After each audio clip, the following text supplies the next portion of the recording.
What's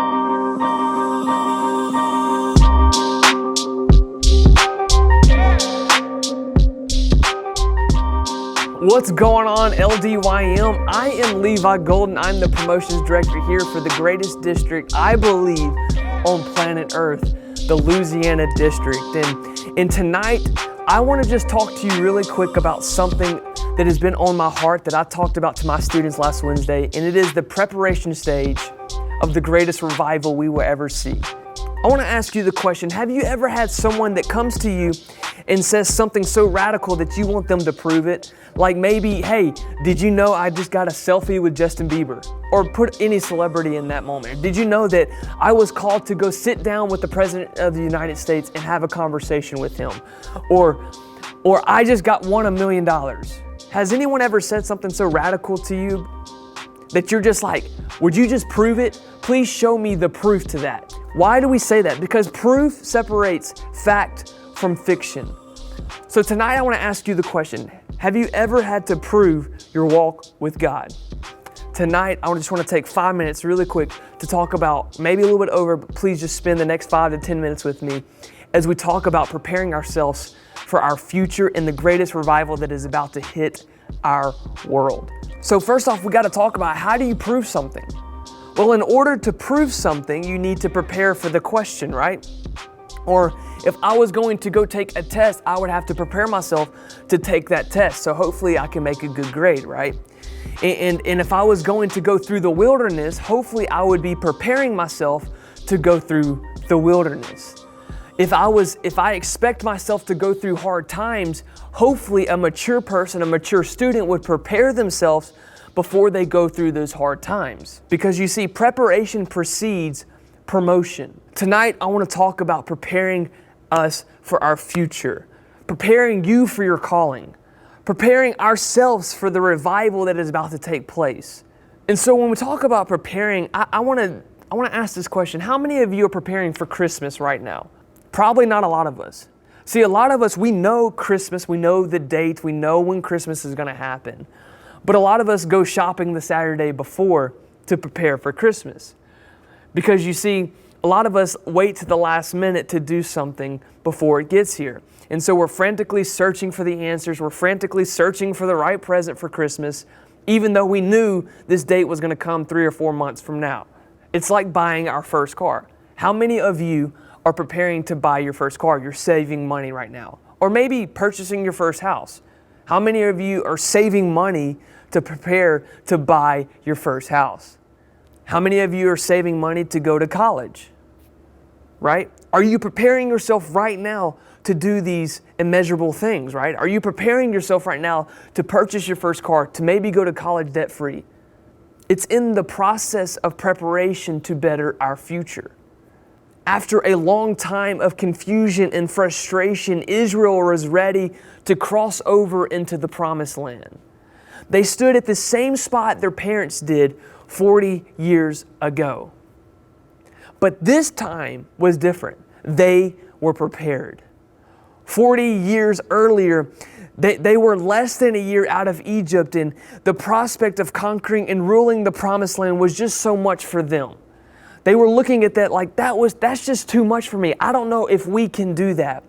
Some of us, we might be thinking the same thing. Like, I know I want to win my school. I know I want to win my classmate. I know I want to win a soul.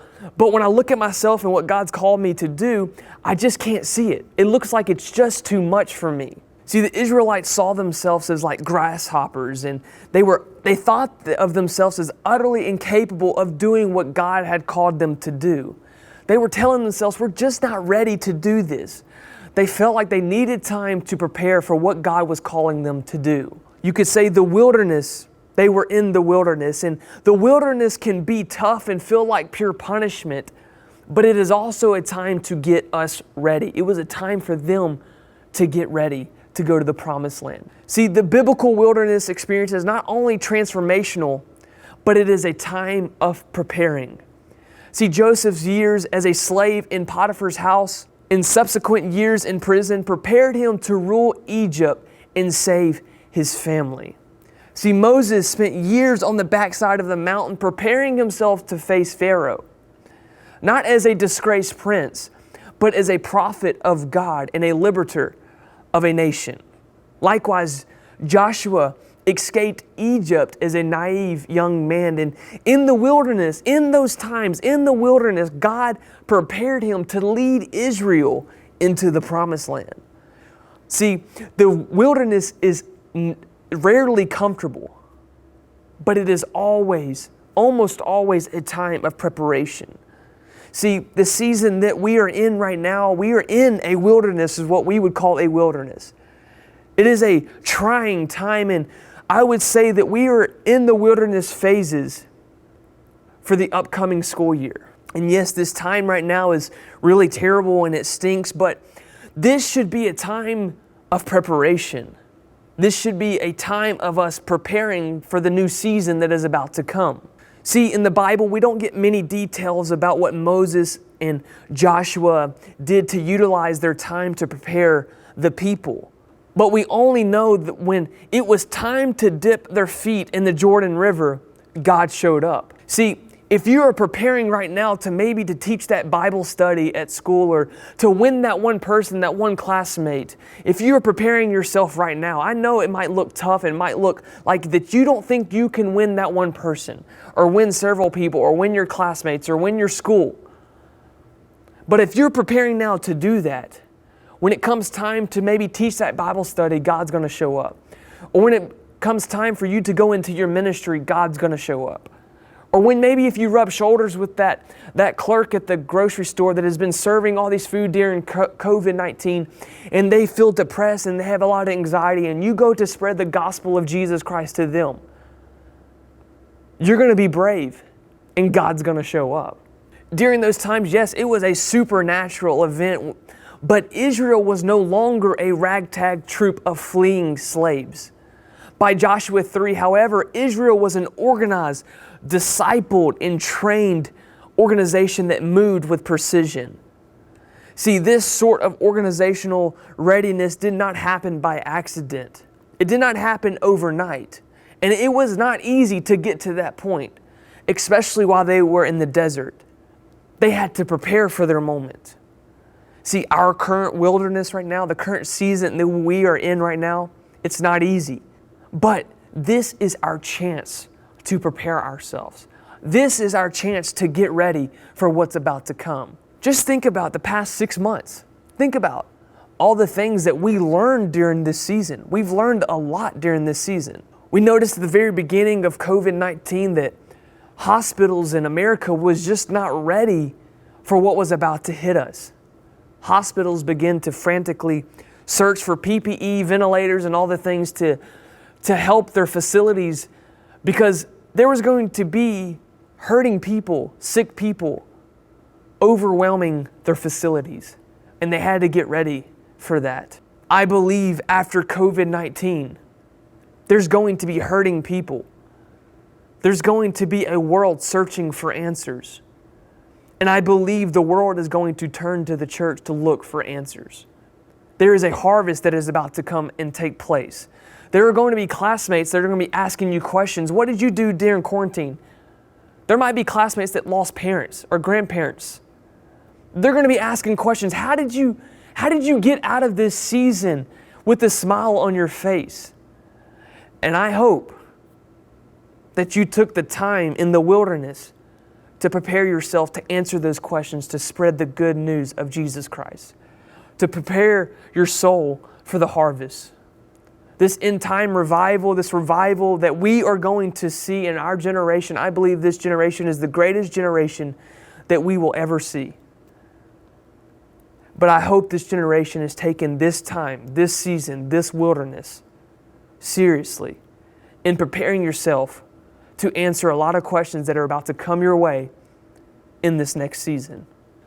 Just like the hospitals were overwhelmed with people, hurting people, our churches are going to be overwhelmed with hurting people.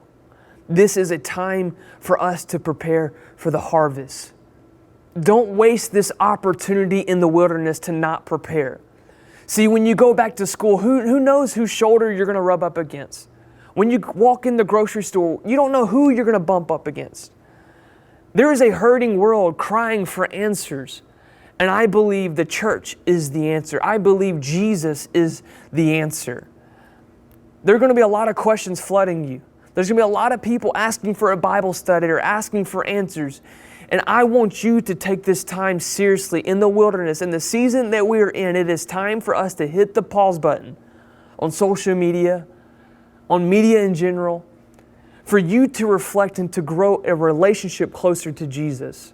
So when your classmates ask you questions, you will be brave. You might not know all the answers. Neither did the Israelites. They didn't know all the answers. But when you dip your feet in the Jordan River just like they did, God showed up. And when you start teaching the gospel of Jesus Christ, and when you start spreading the good news, because you took the time in the wilderness to prepare, God is going to show up. So after this devotion, you will have students either do two things. You're either going to spend the time now preparing yourself, or you're going to spend a lifetime regretting that you didn't take the opportunity to prepare right now. Because God blesses what you prepare for. So tonight, all I'm asking is for you to hit the pause button. Take some time, if it's 5 minutes, 10 minutes. Take some time, talk to Jesus. Ask Him to help you prepare yourself for the new season that is about to come, the new school year that is about to come.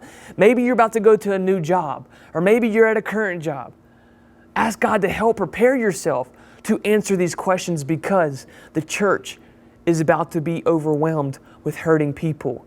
And I pray that the Louisiana district is taking time, the students of Louisiana is taking time right now in the wilderness to prepare yourself for an incredible future, in preparing yourself for the harvest, in preparing yourself for the greatest revival this world has ever seen. I want you to make it out of the wilderness okay. But not just that, I want you to bring someone with you out of the wilderness. Preparing yourself to disciple someone, to teach them a Bible study, to let them know the good news of Jesus Christ. That we don't have to be discouraged, but we need to be encouraged, because Jesus is with us. Take some time tonight to prepare yourself and talk to God tonight. Talk to Jesus tonight. Begin to thank Him for everything that He has done for you, because this is the time to prepare for the harvest. Thank you so much for joining me tonight. Again, we look forward to seeing you on online camp July 23rd and 24th. I believe Brother Victor Jackson is going to bring a word. You do not want to miss online camp. But let's start right now, Louisiana students. Start tonight preparing ourselves for the greatest revival that is about to come. I love you guys.